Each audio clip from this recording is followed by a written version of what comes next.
नमस्कार दोस्तों, मैं हूं मनदीप रावत। आज दिनांक है 14 सितंबर। 14 सितंबर माने हिंदी दिवस। परंतु मैं आपको हिंदी दिवस की शुभकामनाएं नहीं दूंगा, क्योंकि दिवस तो उनका मनाया जाता है जो हमारे साथ वर्तमान में नहीं होते हैं। परंतु हिंदी हमारी मातृभाषा, हमारी माँ, वो सदैव हमारे साथ बनी है, हमारी वाणी में, हमारी सोच में और हमारे कर्मों में। तो भला किसी अमर व्यक्ति का दिवस क्यों मनाएं हम? और मेरी सोच के अनुसार अपनी माँ को गौरवान्वित महसूस कराने का मौका हमें साल में कम से कम 365 दिन तो मिलना ही चाहिए। तो इन्हीं सोच और अपने मन के विचारों के साथ मैंने इस वीडियो को बनाने का प्रयास किया है। तो उम्मीद करता हूँ आपको अच्छी लगेगी। तो चलिए करते हैं वीडियो की शुरुआत। प्रतिवर्ष संपूर्ण भारत में 14 सितंबर हिंदी दिवस के रूप में मनाया जाता है। हिंदी हमारी दिल की भाषा है, जो कश्मीर से कन्याकुमारी तक, संसद से लेकर सड़कों तक और साहित्य से लेकर सिनेमा तक हर जगह संवाद का सबसे बड़ा और सबसे मजबूत पुल बनकर सामने आती है। किंतु बड़े दुख की बात है कि हिंदी अपने ही देश में अपने ही बेटे बेटियों से अपमानित होती है। हिंदी के लिए देश में यह सुनने को मिलता है कि यह तो पानी पूरी बेचने वालों की भाषा है। ये अंतर्मन को बहुत ज़्यादा गहराई तक आहत कर जाता है। तो बात कुछ सन 1899 की है।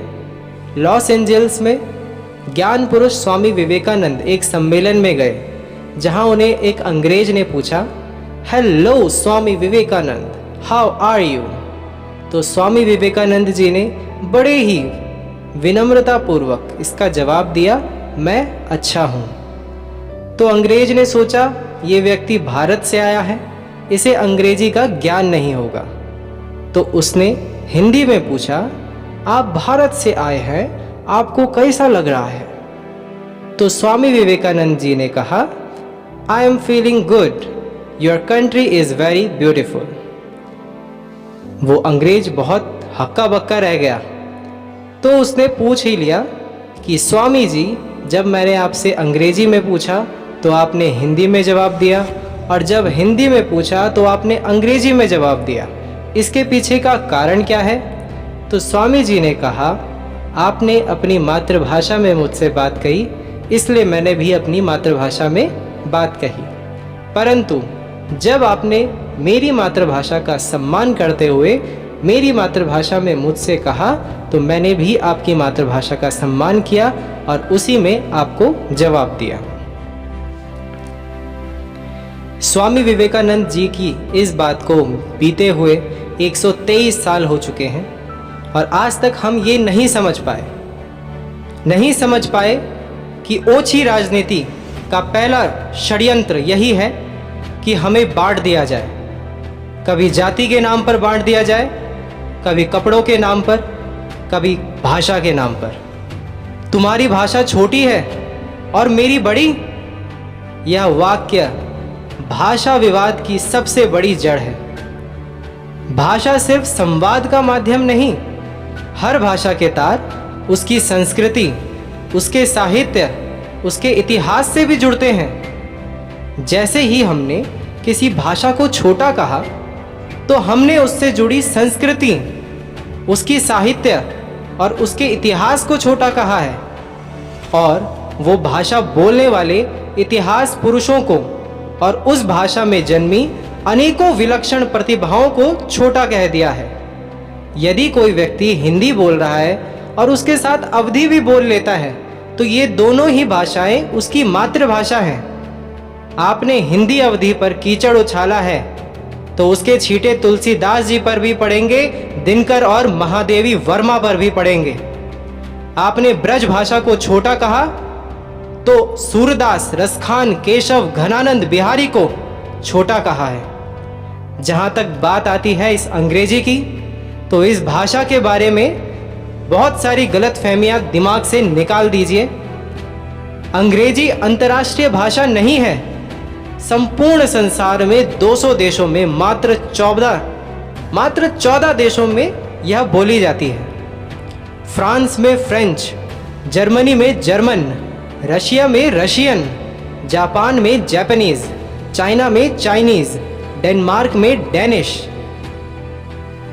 अंग्रेजी सिर्फ उन्हीं देशों में बोली जाती है जहां किसी वक्त पर अंग्रेजों ने उन लोगों को गुलाम बनाया था। और अंग्रेजी सबसे रद्दी भाषा है क्योंकि शब्दों की संख्या भी सबसे कम है और व्याकरण इसकी सबसे मूर्खता वाली है। संयुक्त राष्ट्र में जब एक भारतीय गया तो वहां पर उसने एक प्रश्न किया कि आपकी सारी प्रणालियां, आपका सारा सिस्टम अंग्रेजी में ना होने के बदले फ्रेंच में क्यों है? तो उन लोगों ने कहा कि अंग्रेजी तो बेकार भाषा है, हम फ्रेंच को ही प्राथमिकता देंगे। तो भारतीय ने पूछा फ्रेंच को क्यों? तो उन्होंने कहा फ्रेंच एक वैज्ञानिक भाषा है।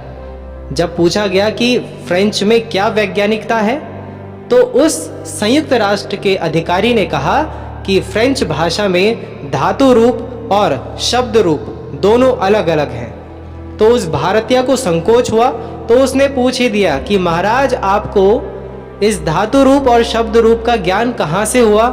तो उस अधिकारी ने कहा कि इस धातु रूप और शब्द रूप का ज्ञान हमें संस्कृत भाषा में हुआ है क्योंकि संस्कृत भाषा में ये दोनों ही अलग अलग हैं।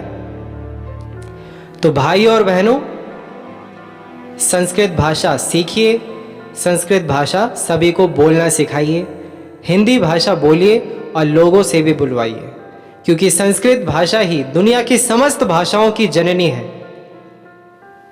अब आप कहेंगे कि दुनिया में व्यापार करना है, दुनिया में उन्नति पानी है तो अंग्रेजी तो बोलनी आनी चाहिए। तो मेरे दोस्त, जापान भी व्यापार करता है और शायद जापान का संपूर्ण देश में प्रौद्योगिकी के क्षेत्र में सबसे बड़ा व्यापार है। वह अपनी जापानीज भाषा को उपयोग में लाता है। चाइना का भी व्यापार बहुत बड़ा है, वो चाइनीज उपयोग करता है। अंग्रेजी सिर्फ उन्हीं को सीखनी चाहिए जो इंग्लैंड जाना चाहते हैं और ऐसा तो संभव नहीं है कि हमारे देश के 135 करोड़ लोग वहां चले जाएं। तो फिर क्यों आज ऐसी समस्या देखने को मिलती है कि हमारे भारत के एक छोटी से छोटी और बड़ी से बड़ी पाठशाला में एक हिंदी माध्यम से पढ़ा हुआ व्यक्ति, एक हिंदी माध्यम से पढ़ा हुआ अध्यापक अपनी कक्षा में देश के भविष्य रूपी बच्चों को यह बोलकर चले जाता है कि no one will speak Hindi in my class. कोई भी बच्चा मेरी कक्षा में हिंदी में बात नहीं करेगा। पहली कक्षा से 12वीं कक्षा तक अंग्रेजी यदि हटा दी जाए तो 12 साल तक एक बच्चा जितना ज्ञान अर्जित करता है उस ज्ञान को वो मात्र 4 साल में प्राप्त कर सकता है। तो हम इतना समय अपना बचा तो सकते हैं। इसलिए हम चाहते हैं कि शिक्षण व्यवस्था मातृभाषा में की जाए और अंग्रेजी का उपयोग हमारे देश में खत्म होना चाहिए, चाहे वह सुप्रीम कोर्ट हो चाहे हाई कोर्ट हो। यदि भविष्य में मैं मुकदमा करूं तो मुझे हिंदी आती है, वकील को भी हिंदी आती है और न्यायाधीश को भी आनी चाहिए। और यदि न्यायाधीश को हिंदी नहीं आती है तो उसे न्यायालय में आने की कोई ज़रूरत नहीं है। हिंदी बोलने वाले हर भारतीय व्यक्ति के खून पसीने से इकट्ठा किया हुआ इनकम टैक्स से चलने वाले ये हाई कोर्ट, ये सुप्रीम कोर्ट में जब उन्हीं लोगों के मुकदमे का फैसला होता है तो भला वो फैसला अंग्रेजी में क्यों सुनाया जाता है? ये किसको सुनाना चाहते हैं? न्याय व्यवस्था में हिंदी, प्रशासन में हिंदी और संसद में हिंदी जरूर होनी चाहिए। मुझे तो उन नेताओं को देखकर बहुत गुस्सा आता है जो वोट मांगने के लिए हमारे घरों तक आते हैं और क्षेत्रीय बोली में हमसे बात करते हैं और उस वक्त गधे को भी अपना बाप बना लेते हैं और संसद में जैसे ही चुनकर जाते हैं तो गिटपिट अंग्रेजी में बोलने लग जाते हैं। किसके लिए संसद चलाते हो भाई? देश में मात्र 1% लोगों को अंग्रेजी समझ में आती है, बाकी 99% लोग अंग्रेजी नहीं समझते। तो किसको सुनाने के लिए लोग ये अंग्रेजी में बात करते हैं? मुझे हमारे पूर्व प्रधानमंत्री माननीय अटल बिहारी वाजपेयी जी का एक कथन याद आ रहा है जिसमें उन्होंने कहा था कि संयुक्त राष्ट्र संघ की सभा में हिंदी में भाषण देना बहुत आसान है, परंतु भारतीय संसद में हिंदी बोलना बहुत मुश्किल है। इतनी शर्मनाक स्थिति बदलनी पड़ेगी और इसकी शुरुआत आज और अभी से मुझसे और आपसे शुरू करते हैं। अपने भाषण को विराम देना चाहूँगा, पर उससे पहले कुछ पंक्तियाँ आपके साथ साझा जरूर करूँगा। हिंदी राग नहीं, हिंदी राग नहीं, अनुराग नहीं, सद्भाव नहीं, दुर्भाव नहीं, बंदूक नहीं, संदूक नहीं, अलगाव नहीं, टकराव नहीं, लोगों के दूषित भाव नहीं, ना ही हिंदी अभिलाषा है, ना ही हिंदी अभिलाषा है।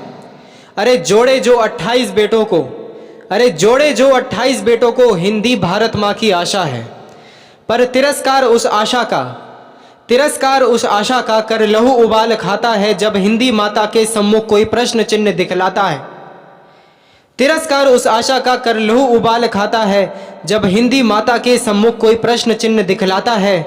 मुझे घृणा नहीं अंग्रेजी से, मुझे घृणा नहीं अंग्रेजी से, ना ही हिंदी का अभिमान है। मैं भारत माँ का बेटा हूँ, उसकी भाषा का सम्मान है। मैं भारत माँ का बेटा हूँ, उसकी भाषा का सम्मान है। तो ये थे मेरे मन के विचार, मेरे भाव। आपको कैसे लगे कमेंट सेक्शन में ज़रूर बताइएगा और वीडियो को लाइक और शेयर जरूर कीजिएगा। आप स्वयं विचार कीजिए, आज 14 सितंबर है, कल 13 सितंबर थी, तो क्या कल तक आपको ज्ञात था कि 14 सितंबर को हिंदी दिवस होने वाला है? और क्या व्हाट्सएप में स्टेटस लगाने के अलावा आपने हिंदी दिवस किसी और तरीके से मनाया? तो यही तो हमारे देश की विडंबना बन चुकी है। पर चिंता ना कीजिए, मैं और आप परिवार के साथ साथ मिलकर लड़ेंगे इस भारी विडंबना से, और निश्चित ही एक दिन ऐसा आएगा कि हर भारतवासी सीना चौड़ा कर हर व्यक्ति के आगे अपनी मातृभाषा बोलेगा। तो वीडियो का अंत यहीं पर करते हैं। नमस्कार।